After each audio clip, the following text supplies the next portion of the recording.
Hey there, Gipsters, and happy Superhero Thursday. You guys are all superheroes for working so hard from home, growing your brains, sending us in all of those photos, all of those texts, showing us that you're doing your work, showing us that you're learning.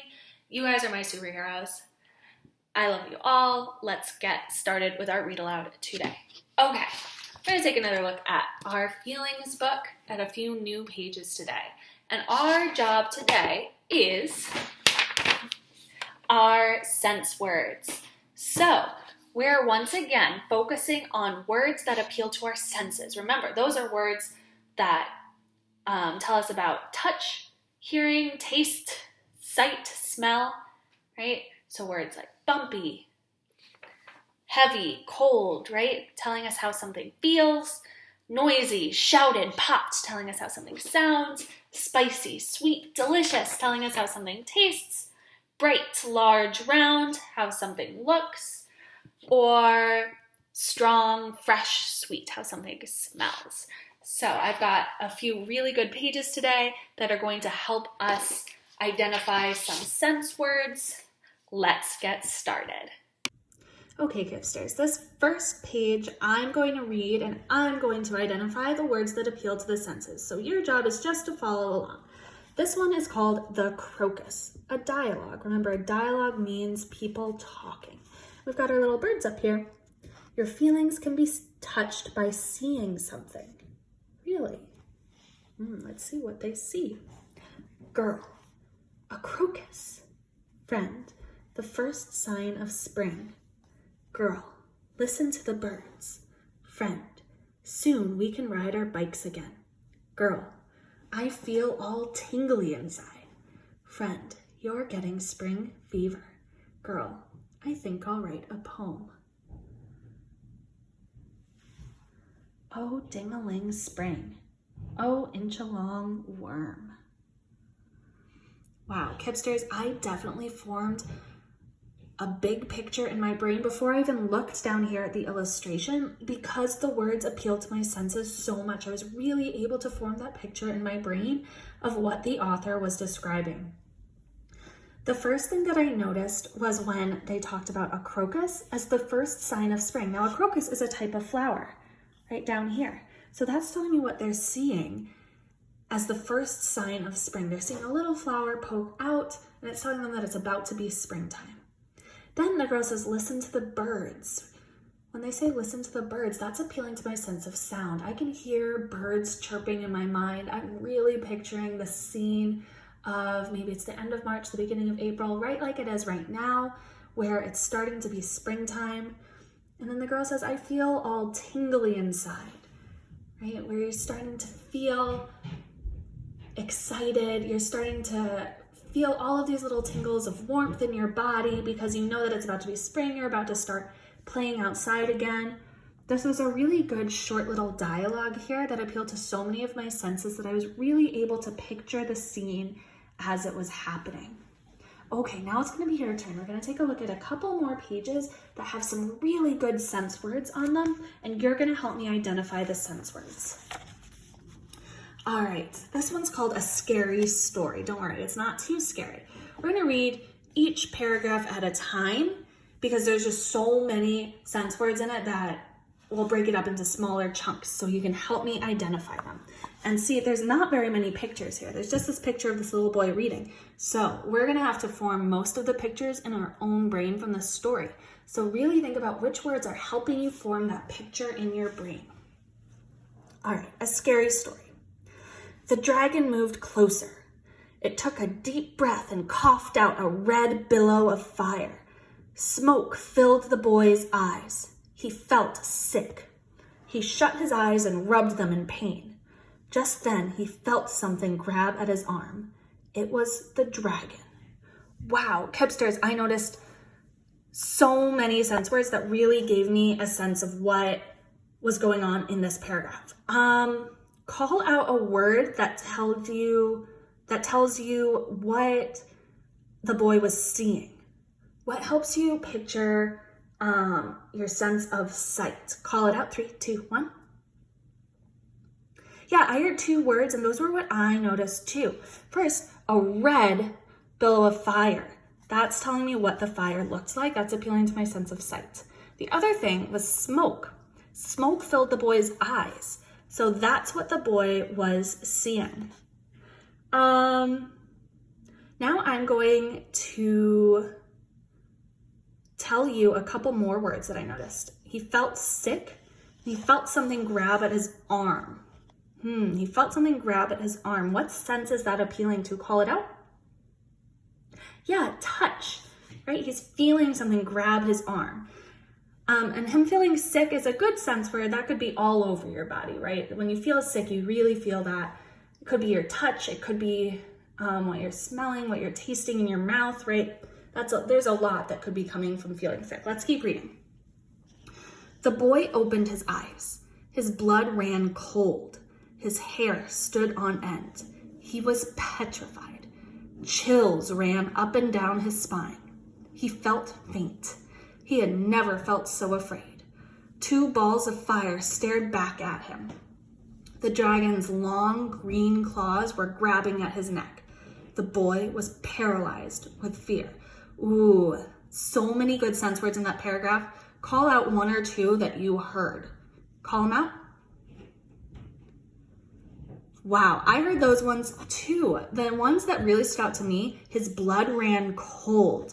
Ooh, that's like the inside of his body is feeling so cold because he's so afraid. That's a really good one. And then describing the dragon's long green claws. That tell me exactly what the claws look like. Those are some good adjectives. Remember, we've practiced adjectives before that describe the claws. Nice job. Let's read the rest. The dragon's gigantic mouth opened. Thousands of teeth shone in the dark. The smell of eaten children filled the boy's nostrils. "What are you doing in my cave?" bellowed the dragon. But before the frightened boy could answer. And that's the end. Ooh, scary. So, oh my gosh, I heard some more sense words in that last couple paragraphs. I'm going to tell you some words I heard. I want you to tell me what sense they appeal to. First one, gigantic. The dragon's gigantic mouth open. What sense does that appeal to? Touch, hearing, taste, see, smell. The dragon's gigantic mouth. Call it out. 3, 2, 1. Yeah, that's sight. That tells you what the dragon looked like. His gigantic mouth. It was gigantic. Ooh. How about eaten children? Yuck. The smell of eaten children filled the boy's nostrils. What sense is that? Call it out. Yeah, that's smell. The smell of eaten children filled the boy's nostrils. Ooh, last one. Bellowed. "What are you doing in my cave?" bellowed the dragon. What sense is bellowed? Call it out. 3, 2, 1. If you said sound, if you said hearing, you're absolutely right. Bellowed is like shouted, except in like a low, deep voice. "What are you doing in my cave?" bellowed the dragon. Nice job, Kipsters. All right, let's take a look at one more page. That page had so many really good sense words. All right. Chicken pox. I don't feel well. I feel terrible. I feel horrible. Tell everybody. Did you miss me? I had the chicken pox. The doctor said it was the worst case he had ever seen. I felt sick and terrible. I had big red spots all over. I could hardly breathe. Ooh, we already found some really good sense words. Big red spots all over really tells me exactly what she's looking like. Right? She's looking like she's got giant, big red chickenpox spots. All right, I'm going to keep reading. This time, every time you hear a sense word, I want you to wiggle your fingers at me so we can stop. I could hardly breathe. My head was so hot, it melted all the ice cubes in the towel in 2 seconds. Ooh, I see you guys wiggling your fingers.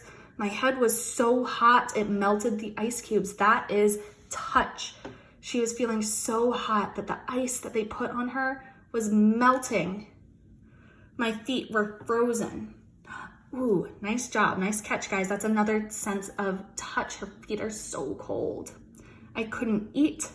My temperature was so high it almost broke the thermometer. I poured sweat. I was so tired I could hardly lift a finger. I didn't eat for days and days and days. My mother was afraid I would starve. I had to take this horrible medicine that made me throw up all over the place. Ooh, I see some of you wiggling your fingers at me. This really told me that this horrible medicine, I can picture exactly how that tastes.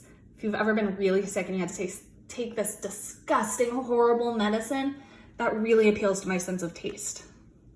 The doctor came and gave me a shot. It felt like a 10-foot needle. Ooh, nice catch, guys. Felt like a 10-foot needle. That's touch. Ouch. I can picture in my brain how much that must have hurt. Nothing helped. I never felt so miserable. One day, I slept 15 hours. My poor father thought I was in a coma. I was delirious. I never thought I'd get better. I never thought I would be able to get up again and walk and come to school. I thought I would never be able to tell you. Wow. Kipsters, another really good short story, right? This is only a page, but it uses so many good sense words, so many good adjectives that we're really able to picture exactly how this girl was feeling, exactly what this whole scene looked like. This is another really great example of how an author can use words and their word choices to form such a good picture in our brain. Nice job, Kipsters. Okay, Hipsters, thank you so much for reading this book with me and helping me find all of those good sense words. Now, you guessed it, it is your turn. You're going to text your teacher 5 words, one for each of the 5 senses.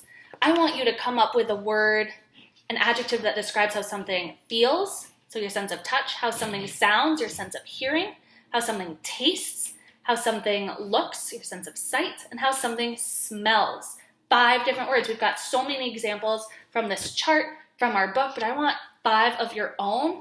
Those are going to help you when you're writing stories so that you have words you can pick from to really set the scene. They're going to help you when you're reading your books on Kids A to Z so that you can pull out words that are going to help you picture the book in your brain.